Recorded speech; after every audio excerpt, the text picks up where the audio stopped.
Kiesza, congratulations on all your success. Did you think when you were writing Hideaway that all of this would come out of it? No, not at all, actually. I thought only my friends on Facebook would see it.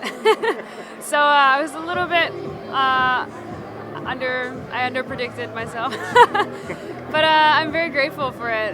Very excited, and it's been such a great year. It hasn't even been a year officially since I released it, which is crazy, but but it's been amazing, yeah. I understand that you were initially inspired when you were working on Tall Ships by a bosun playing songs. Can you tell us a little bit about that experience? Yeah, we actually got caught in a really big storm once, and people just couldn't fall asleep. Pots and pans were flying everywhere, and I remember he came in with his guitar and just like managed to sing everyone to sleep in a storm, and I was just in awe of that whole moment, and I kind of realized the power of music in that moment, and I wanted to be able to do something, like at least influence people through music the way that he was able to. So I started songwriting after that, and I picked up the guitar. I understand that you wrote a song every day of the summer after you first started writing. What effect did that have on your songwriting? Probably a huge effect, I'm guessing. It was like a nice time to be so experimental because it was so new. I was so new to it, so I wasn't being influenced by it that much. I was just really expanding my mind and just trying anything. And when I go back to those old songs, they have no real like structure the way that pop songs do. But I think it affected my writing now because even though I approach songwriting a different way, I always go back. I try to tap into that sort of free-flowing sort of spirit and try to break the rules. I guess in terms of that free-flowing spirit, one of the classic questions, of course, is where do the songs come from? Is it a word? Is it a phrase? Is it a riff? Is it something that happens in your head? How do the songs, what's the spark that sets it off, or is it always different things? It's always different things. Like, songs come from another dimension. Like, sometimes I feel like songs write themselves. Like Hideaway, it just came out of nowhere.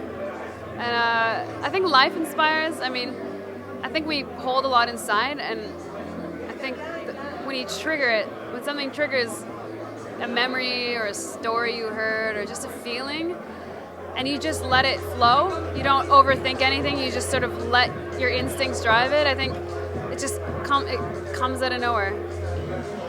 That being said, you also did spend time in New York as a professional songwriter, where you were actually writing for other people like Rihanna and Icona Pop. How did that work out for you?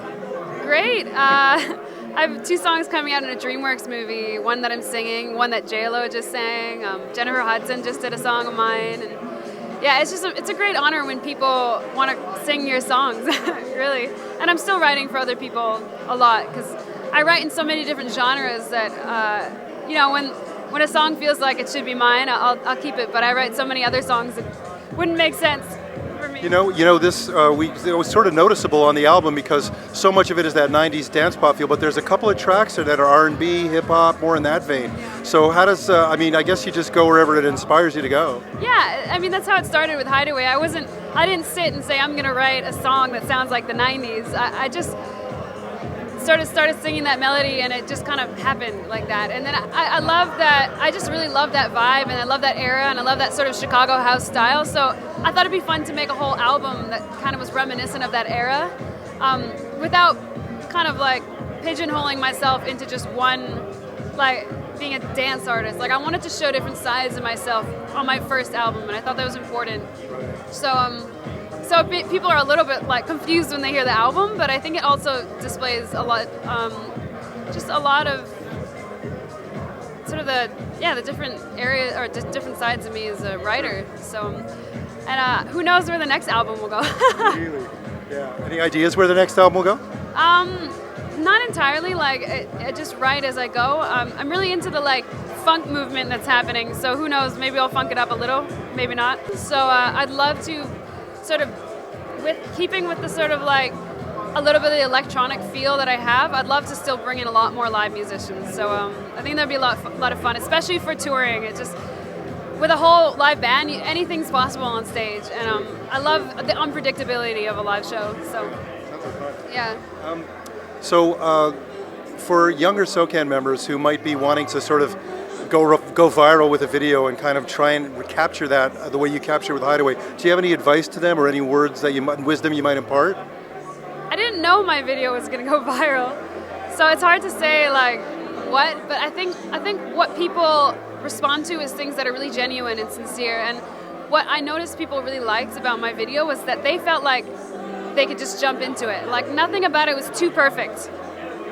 I think people feel like there's real people in this video. It's not too polished.